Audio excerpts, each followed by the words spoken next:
क्या लगता है सर, आज कौन सी ऐसी नौबत आ गई कि आपने पूर्वांचल जनसंवाद का आयोजन किया, अब जो दिल्ली का चुनाव करीब आ रहा है?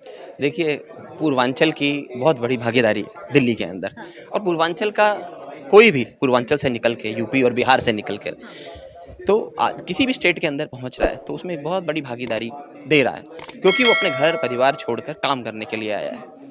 लेकिन जिस तरीके से अपने आप को वो ठगा हुआ महसूस करता है, जिस तरीके से ठगा हुआ उसके क्यों महसूस उसके करता है? हक की आवाज़, जिस तरीके से मैंने बताया आपको कि लगभग हम लोग 40-50% की बात करते हैं, हाँ, लेकिन कहीं न कहीं 60% तक दिल्ली को चलाने वाला पूर्वांचली है। हुँ, अब उस पूर्वांचली को अपना हक भी चाहिए। हुँ, ठगा हुआ इसलिए महसूस करता है, आपने पूछा ठगा हुआ क्यों महसूस करता है? क्या आपने कहीं कोई कल्चरल सेंटर देखे हुँ, पूर्वांचल यूपी बिहार के नाम पे दिल्ली के अंदर? नहीं, कोई भी कहीं पे सभागार आप नहीं बनाया जाता। पूर्वांचल को लेके कार्य किया क्या? पूर्वांचल के कल्चर को, पूर्वांचल की चीज़ को किस तरीके से, कहीं भी किसी तरीके से आपने हैंडीक्राफ्ट का क्या कोई मेला लगाया? पूर्वांचल का क्या कोई फूड फेस्टिवल लगाया? पूर्वांचल ग्रो कैसे करेगा? खाली आपको वोट देके आप अपने आप को ग्रो कर रहे हो। आप जो भी हो, आप आपको लेकिन देखिए आपने लीकर कहा के किया ही मामले क्या में है छठ के लिए, तो उस पे मैं आपसे सवाल पूछूँगी। लगातार देखिए छठ जब पास आती है, तब केजरीवाल जी हो गए या फिर मनोज देखिए तिवारी हो गए बीजेपी से, कहते हैं हम यमुना जो दिल्ली में नदी है, यमुना नदी, उसको क्लीन करेंगे। देखिए, अगर कार्य किया होता इतने समय में, हाँ, मनोज तिवारी जी को भी मौका मिला, हुँ, पूर्वांचल के नाम पर वो आए। हाँ, उन्होंने क्या काम किया पूर्वांचल के लिए? अपना एक गाना बनाया, हाँ, पूर्वांचल के लोगों ने ही चलाया। हाँ, पूर्वांचल उनका गाना किसने सुना? हाँ, उनको किसने चलाया? दिल्ली में क्यों चले वो? हुँ, उन्होंने आके पूर्वांचल को, अपने आप को बेचा। हुँ, उन्होंने पूर्वांचल के नाम पर कमाई करी। ये तो मनोज तिवारी जी, मैं कहता हूँ कि सबसे ज़्यादा पीछे पड़ना चाहिए, क्योंकि आज उन्होंने हाँ, अपना घर भरा सिर्फ पूर्वांचल के लोगों से, पूर्वांचल के ऊपर गाने गा के। हुँ, पूर्वांचल को सोच रहे हैं कि पूर्वांचल को मैं डमरू दिखाऊंगा, हुँ, मैं नाचूंगा और नचाऊंगा, झूठ बहका दूंगा, गुमराह कर दूंगा। तो जनता सुबह से लेकर शाम तक जो आती है, कमाने के लिए आती है, घर परिवार छोड़कर आती है। सभी लोग वहाँ से कहीं ना कहीं अगर कोई बच्चा है, उसके माँ बाप आए हैं, उसके फादर आए हैं, अपने गांव को छोड़कर आए हैं, अपने भाई को छोड़कर आए हैं, अपने बाप को छोड़कर आए हैं, यहाँ पर काम करने के लिए आए हैं। ठीक है, अब उसमें से उन्होंने समय निकाल कर आपका तो गाना सुन लिया, आप तो प्रमोट हो गए, लेकिन आपकी क्या जिम्मेदारी नहीं बनती? क्या वहाँ के कल्चर को प्रमोट करने की जिम्मेदारी नहीं बनती? आप मुझे बताइए, जहाँ गानों से से वो तो कल्चर सांसद को है। प्रमोट कर रहे हैं ना। देखिए हाँ, रिंकिया के पापा हो गए, कितना फेमस गाना है। गाना फेमस किया ना, उससे कितना पैसा पूर्वांचलियों को मिल गया, आप मुझे बता दीजिए। रिंकिया के पापा का तो उन्होंने फेमस किया, लेकिन उसका पैसा किसके पास गया? उसके नाम पर उन्होंने, उसके नाम पर सांसद बने ना, उसकी कमाई कहाँ है भाई? तुमने कुछ कार्य तो किया नहीं। अभी आपके बीच में यहाँ देवेंद्र यादव जी थे, उन्होंने बोला कि भलसवा के अंदर भी जो छठ घाट बना था, क्या एक ईंट लगी उसमें एक्स्ट्रा मनोज तिवारी जी के नाम की? नहीं लगी। लेकिन गुमराह कर रहा ना लोगों को, कहीं ना मतलब कहीं, क्योंकि केजरीवाल जी भी गुमराह कर रहे हैं लोगों को। बिल्कुल गुमराह कर रहे हाँ, हैं। जब तक कार्य दिखेगा नहीं, हाँ। तो अपने आप आवाज उठेगी। केजरीवाल जी के कार्य तो दिखते हैं लगातार। अब देखिए उन्होंने चुनाव प्रचार स्टार्ट कर दिया, कह रहे हैं अगर मेरी सरकार आएगी तो मैंने जो काम किए हैं, जैसे बसें फ्री महिलाओं के लिए, सिलेंडर, 200 यूनिट बिजली फ्री, वो सब आप लोग बंद कर देंगे देखिए, अगर दूसरी सरकार आएगी। पूर्वांचल का आदमी छोटी छोटी दुकान भी चला रहा है, हाँ, पूर्वांचल का आदमी अपना सामान भी बेच रहा है, हुँ, पूर्वांचल का आदमी झल्ली भी उठा रहा है। हुँ, पूर्वांचल की कोई एक वो नहीं है, पूर्वांचल 10 पार्ट में काम कर रहा है।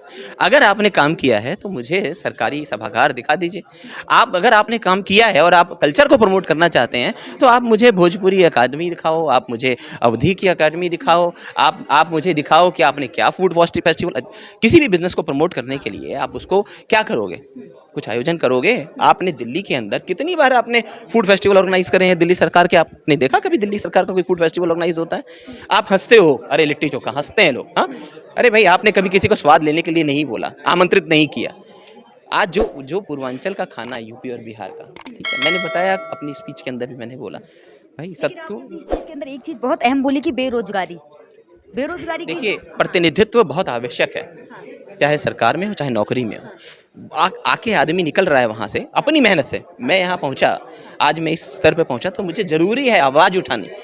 आज मुझे राहुल गांधी जी ने, माननीय हमारे राष्ट्रीय अध्यक्ष खड़गे साहब ने मुझे सह सचिव बनाया ऑल इंडिया कांग्रेस कमेटी के अंदर। मैं निकला एनएसयूआई से, यूथ कांग्रेस से, कांग्रेस कमेटी से मुझे ऊपर उठाया। मैंने देखा कुछ लोग, मैं एक बड़ी बात बोल रहा हूँ आपके माध्यम से, कुछ लोग बात करते हैं कि एक अलग प्रदेश ही बना दिया जाए, अलग प्रदेश बना दिया जाए, पूर्वांचल प्रदेश बना दिया जाए। उसके अंदर उन्होंने कई डिवाइड और कई आंदोलन भी, जन आंदोलन की भी इसके अंदर हुए।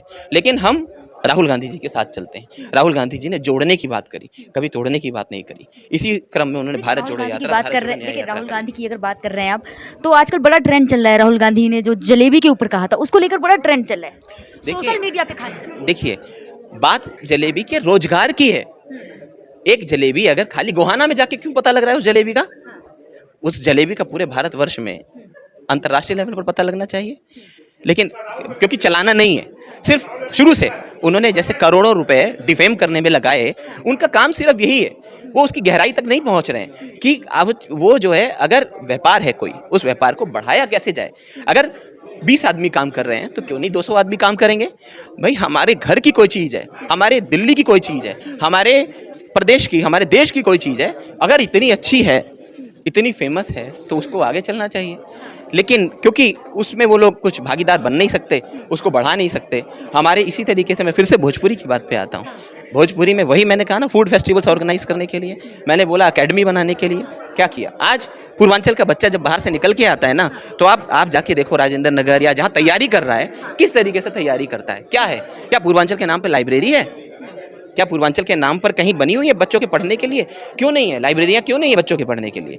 हम चाहिए ना, वहाँ से बच्चा जब निकल के आ रहा है, तैयारी कर रहा है, वही बच्चा जो मेहनत करता है, संघर्ष करता है, सफ़र करता है, उसको वहाँ पर अगर लाइब्रेरी मिलेगी पूर्वांचल की, तो शानदार होगा। क्या ये सरकार ये कार्य नहीं कर क्या सकती? लग रहा है, देखिए आपसे लास्ट सवाल पूछूंगी, आपने जो ये मुहिम चलाई है, क्या लग रहा है इसका कुछ फर्क देखने को मिलेगा? देखिए, जरूर उठे पड़ेगा। गुमराह कम से कम करना कम बंद कर देंगे। आज एक दूसरे पे लांछन लगाना छोड़कर कम से कम काम करने लगेंगे। ये खाली झूठ का लालच देके कम से कम ये चीज़ दूर हो कि झूठ का लालच नहीं देना है। सरकार कोई भी आ रही है, लेकिन पूर्वांचल वासियों से, क्योंकि उनकी खून और पसीने की कमाई है, वाकई में खून पसीने की कमाई। वो किराएदारी नहीं खा रहे हैं, वो किराए पर रह रहे हैं, किराया भी दे रहे हैं, दुकान का किराया भी दे रहे हैं, और अपने लिए कमा रहे हैं, अपने बच्चों को पाल रहे हैं, और वहीं अपने माँ बाप के लिए गाँव में भी पैसा दे रहे हैं। तो ये बहुत बहुत दुख की, बहुत सोच की, बहुत भावनात्मक बातें हैं ये, जो पूर्वांचल वासी सहता है, और जिसको ये सरकार सिर्फ एंजॉय करने में चुटकी बजा के निकालते हैं। ये सोचते हैं कि छठ पे एक प्रोग्राम करो जी, कहीं पे थोड़ा भागीदार बनो जी, और उनको पूर्वांचल वासियों को जो है ठग लो। तो ये पूर्वांचल वासी अब नहीं सहेगा, ये संवाद के माध्यम से जागरूक होगा।